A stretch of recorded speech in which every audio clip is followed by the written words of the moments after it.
Hey everybody, welcome to JLBsportsTV. I'm Justin Block, and if you have noticed for the past couple of videos, we brought the green screen back, meaning we had the red screen. Brendan Rodgers brought the red nets back to Anfield, so we decided to bring the red screen back, but for this Fan Friday, we have no red screen, no green screen, just the normal background. We want to get a quick video up, so let's get on the way to answering your questions. First question, for Fan Friday, will we see Gerrard lift EPL trophy before he hangs up his boots? I hope so. I certainly hope so too. I think before he retires, I think we will have a Liverpool title. Just for Gerrard's sake, I really do hope we have an EPL title. He basically gave the prime of his career to Liverpool. When Liverpool wasn't really in the mix for getting titles per se. Hicks and Gillette were in control during Gerrard's prime, and as we know, that didn't really work out that well, aside from Istanbul, of course.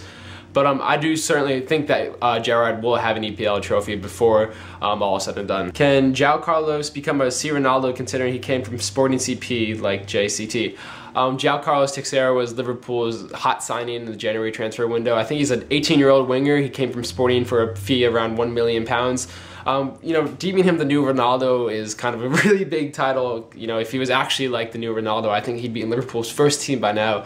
I've seen he's been compared to Deco. It's a wait-and-see approach. If you know any more information about Teixeira, please let us know down below if you've seen him play. I only know what YouTube and Wikipedia and what the news outlets have given me, so if you have any first-hand accounts of him, leave a comment down below. Question for Fan Friday, what do you think of recent signing Usama Asiati? Look at my previous video for that. I did an entire video on Asiati, pronounced his name correctly, gave some scouting reports, some stats info. Check out my previous video for Asiati info. Question for Fan Friday, do you think Henderson should get more game time? Personally, I think he's a very good young player with potential to be good for Liverpool. I feel Brendan Rodgers needs to realize what he's missing, out on what could be a young Alonso in my opinion. What do you think, YNWA?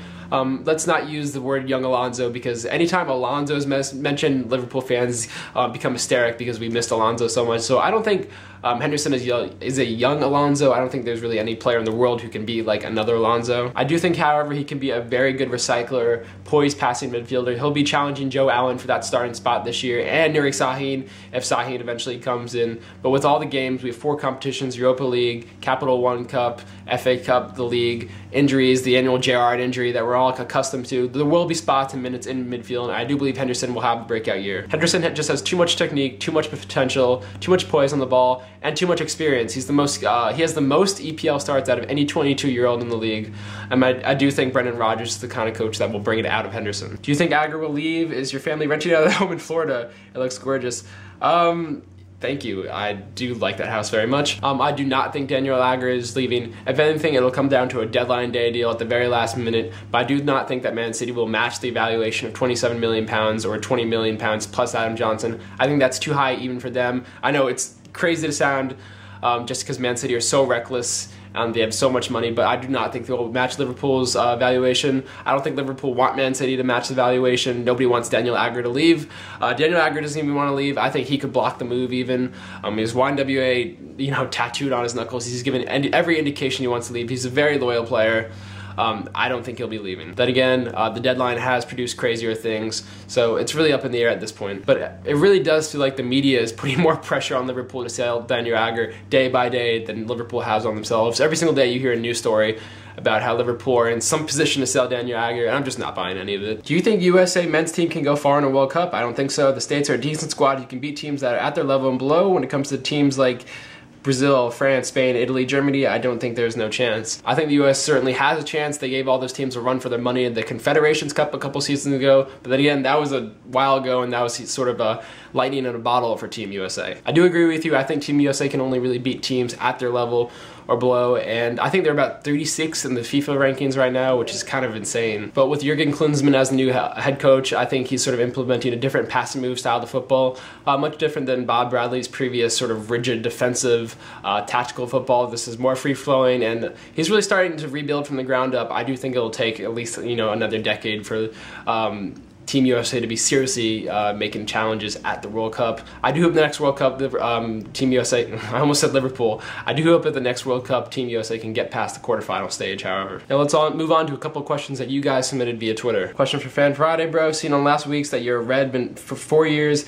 how did you and why did you start supporting Liverpool? I've answered this question a couple times before, but I'll be glad to answer it again. About my sophomore year in high school, all my friends started playing the video game FIFA. I started playing FIFA, and then I started looking for sort of Dutch players to follow. I'm quarter Dutch. I like supporting the Dutch national team, and I happened to stumble upon Ryan Babel. All my friends have been playing with EPL clubs, so I looked at the EPL for Dutch players. Ryan Babel just randomly came up on a YouTube search. I saw that he played for Liverpool. I started following Liverpool more. I started playing with them in FIFA. I watched Liverpool's next match. They won. From then on, I was in love. And once you start really diving into the history of Liverpool, and I'm a big history guy, you just instantly get hooked. When you start interacting with the fans, reading up on the fans, it's just something that you can really become obsessed with really quickly, and that's what happened to me. Oh, here's an NFL-related question. Who do you think has the best chance for the Super Bowl this year? Packers, Patriots. The NFL is a passing league, no doubt, and I'm just going to go with the teams with the two best quarterbacks in football, Aaron Rodgers and Tom Brady. If you look at who's won the Super Bowl and who's been in the Super Bowl the past couple of years, elite quarterbacks line, the sort of, Super Bowl teams, the deep playoff teams. You just can't win and can't go deep in the playoffs right now unless you have an elite quarterback and an elite passing attack, and that's what the Packers and the Patriots have. I do think that the Giants proved last year that you need to have at least a little bit of defense. Eli Manning became an elite quarterback in the playoffs like he always does. The Giants defense was better than Patriots defense, and that ultimately is what ended up deciding the Super Bowl in my mind. So the Packers and Patriots had two of the worst defenses in football last year. If they can really tighten up the defense, which I believe they will, they'll be the two most legitimate challengers for the Super Bowl this year. Basically, the Packers and the Patriots defense were so bad, and once you're that bad, the only place you can really go is up. So you have to figure that they'll be at least a little bit better. Fan Friday 6, what are your plans for the channel this season 12-13 YNWA? I do plan to continue making on videos even though I go to college. I know when I went to college last year, I was really bad about making consistent videos. Sometimes I would go a month plus without making one. But Adam and I are going to figure out, Adam, my editor, and my little brother, of course, are going to figure out a new system to sort of get videos out. You'll at least have one video a week, I can guarantee that. I'm going to bring the camera with me to college. I'll be filming in my room. I'll have a better room this year, so I'll have better space for lighting. I'll have a nicer setup. We figured out a way to transfer the files, so I'll be Dropboxing or giving Adam the video files for him to edit. So match previews, commentary, whatever you want.